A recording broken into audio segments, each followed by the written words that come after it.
Dowladda Jabuuti ayaa bilowday dhaqdhaqaaqyo ay ku doonayso inay ku fashiliso heshiiska aqoonsiga Somalilan ee Itoobiya. Jabuuti oo ka cadhootay heshiiska lagu aqoonsanayo Somalilan iyo saldhigga ciidan ee Itoobiya ka samaysanaysa baddeeda ayaa iyadoo ka faa'iidaysanaysa xilka guddoomiyaha IGAD oo uu xilligan hayo madaxweyne Ismaaciil Cumar Geelle. Waxay abaabulaysaa shir aan caadi ahayn kaasi oo lagaga hadlayo xiisadda siyaasadeed ee heshiiska Somalilan uu ka dhex abuuray Itoobiya iyo Soomaaliya oo ka wada mid ah urur goboleedka IGAD. Wasaaradda arrimaha dibadda ee dalka Jabuuti ayaa qoraal ay soo saartay maanta waxa ay ku sheegtay in shir aan caadi ahayn ay wadamada IGAD ku qabanayaan dalka Uganda laguna marti qaaday wadamada ururka Midowga Afrika iyo saaxiibada caalamiga ah si looga wada xaajoodo khilaafka Muqdisho iyo Addis Ababa iyo xaaladda Suudaan. Qoraalkan oo loo kala diray dowladaha lagu marti qaaday shirka Uganda ayaa u qornaa sidan: wasaaradda arrimaha dibadda iyo iskaashiga caalamiga ee Jamhuuriyadda Jabuuti waxay bogaadin u soo jeedinaysaa dalalka xubnaha ka urur goboleedka IGAD.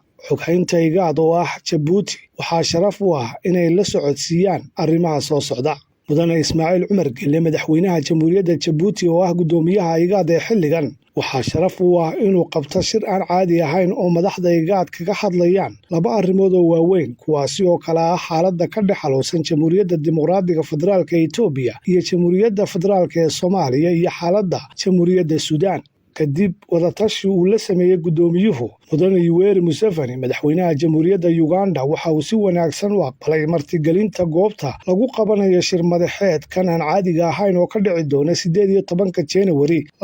2024 dalka Uganda. Wasaaraddu waxay martiqaadyada rasmiga ah u diri doontaa dhammaan wadamada xubnaha ka ah Midowga Afrika iyo saaxiibada caalamiga ah iyadoo loo marayo dariiqyo diblomaasiyadeed. Wasaaraddu waxay si xushmad leh uga codsanaysaa xoghaynta IGAD ee Jabuuti inay la tashiyo lama huraan ah la yeelato dalalka xubnaha ka ah inay ka soo qayb galaan taariikhda iyo goobta loo soo jeediyey oo ay qaadaan dhammaan tallaabooyinka ku habboon si ay u abaabulaan shir madaxeedkan hay-adaha ay khusayso ee Uganda. Wasaaradda arrimaha dibadda iyo iskaashiga caalamiga ee Jabuuti waxay fursaddan uga faa'iidaysanaysaa inay dib ugu cusboonaysiiso dowladaha xubnaha ka urur goboleedka IGAD iyo xoghaynta IGAD ee Jabuuti damaanad qaadka tixgelinta ugu sarreysa. Ismaaciil Cumar Geelle ayaa doonaya inuu isagoo ka faa'iidaysanaya xilka IGAD